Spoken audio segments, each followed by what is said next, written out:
Good morning everyone, welcome back to story time. My question to you was, what do you think Muggle great idea was? I think Muggle great idea is... I think Muggle will try to get revenge on Mr. Twit by somehow gluing Mr. Twit to the tree. Here's my little picture, Mr. Twit. I'm stuck! Okay, let's get back to the story. Muggle has an idea. As soon as Mr. and Mrs. Twit had disappeared down the road, the monkeys all flipped back on their feet the right way up. Quick, get the key! Muggle called out to the roly-poly bird who was sitting on the roof of the house. What key? Shouted the roly-poly bird.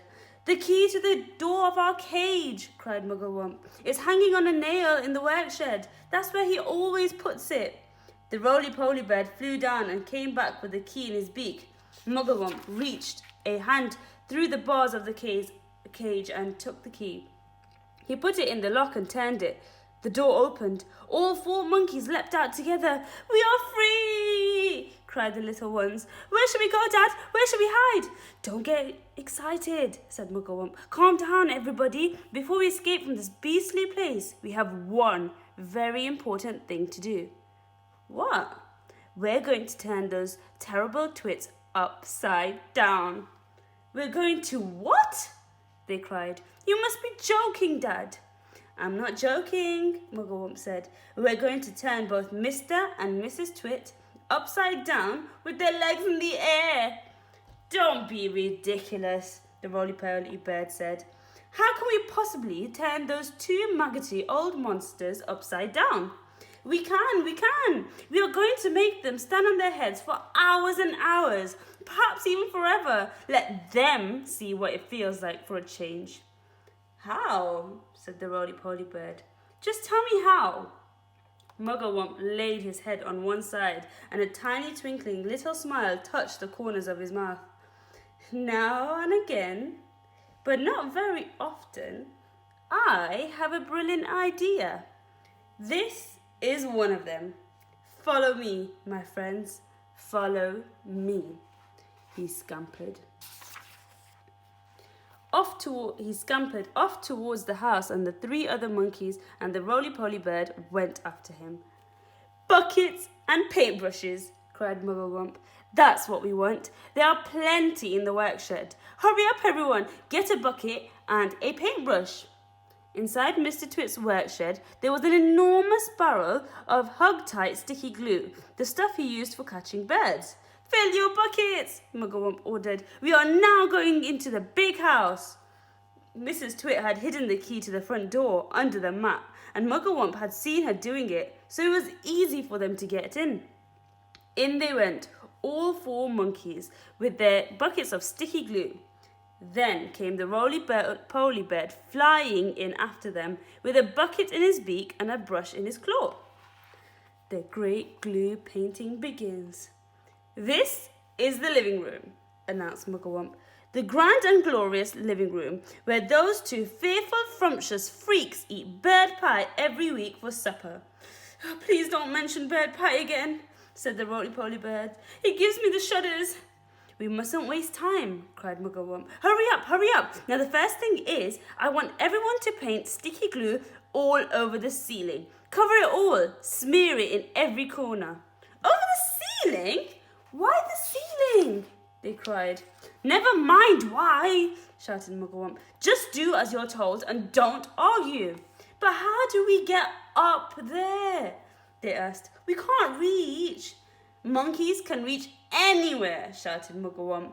He was in a frenzy of excitement now, waving his paintbrush and his bucket and leaping about all over the room. Come on, jump on the table, stand on the chairs, hop on each other's shoulders. Roly-poly can do it flying. Don't stand there gaping. We have to hurry. Don't you understand that? Those horrible twits will be back any moment, and this time they'll have guns. Get on with it, for heaven's sake, get on with it. And so the great glue painting of the ceiling began. All the other birds who had been sitting on the roof flew in to help, carrying paintbrushes in their claws and beaks. They were buzzards, magpies, rooks, ravens, and many more. Everyone was splashing away like mad, and with so many helpers, the job was soon finished. The carpet goes on the ceiling. "What now?" they all said, looking at Mugglewump. "Aha!" cried Mugglewump. "Now for the fun. Now for the greatest upside-down trick of all time. Are you ready?" "We're ready," said the monkeys. "We're ready," said the birds. "Pull out the carpet," shouted Mugglewump. "Pull this huge carpet out from under the furniture and stick it on the ceiling." "Onto the ceiling?" cried one of the small monkeys. "But that's impossible, Dad." "I'll stick you onto the ceiling if you don't shut up," snapped Mugglewump. "He's dotty," they cried. "He's balmy. He's batty. He's nutty. He's screwy. He's wacky," cried the roly-poly bird. "Poor old Muggles has gone off his wump at last."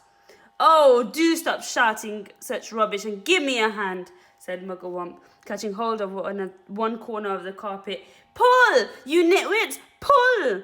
The carpet was enormous. It covered the entire floor from wall to wall. It had a red and gold pattern on it. It's not easy to pull an enormous carpet off the floor when the room is full of tables and chairs. "Pull!"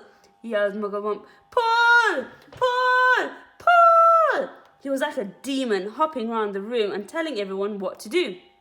But you couldn't blame him. After months and months of standing on his head with his family, he couldn't wait for the time when the terrible Twits would be doing the same thing. At least that's what he hoped.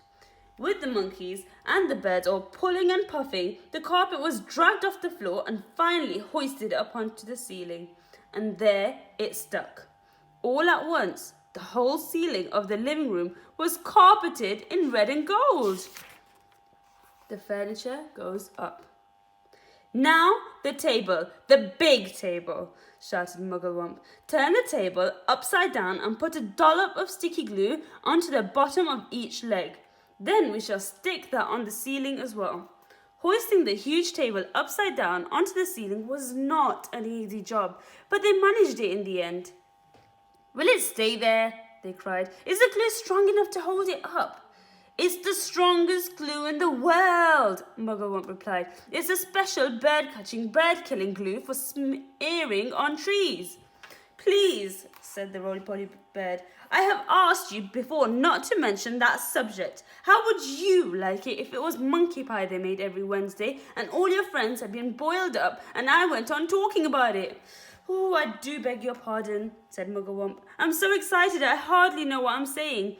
Now the chairs. Do the same with the chairs. All the chairs must be stuck upside down to the ceiling and in their right places. Oh, do hurry up, everybody. Any moment now, those two filthy freaks are going to come rushing in with their guns." The monkeys, with the birds helping them, put the glue on the bottom of each chair leg and hoisted them up to the ceiling. "Now the smaller tables," shouted Mugglewump, "and the big sofa, and the sideboard, and the lamps, and all the tiny little things, the ashtrays, the ornaments, and that beastly plastic gnome on the sideboard. Everything, absolutely everything, must be stuck to the ceiling." It was terribly hard work. It was especially difficult to stick everything onto the ceiling in exactly its right place. But they got it done, and in the end. "What now?" asked the roly-poly bird. He was out of breath and so tired he could hardly flap his wings. "Now the pictures!" cried Mugglewump. "Turn all the pictures upside down, and will one of you birds please fly out onto the road and watch to see when those frumptuous freaks are coming back?" "I'll go," said the roly-poly bird. "I'll sit on the telephone wires and keep guard. It'll give me a rest." The ravens swoop over. We're going to leave it there, and the next story time we do will be the last one for this book. Your question to think about this week is, drumroll please, what do you think will happen when Mr. and Mrs. Twit come home? Draw a picture. You know how much I love your pictures. I hope you enjoyed that story time. Until next time, bye. Stay safe.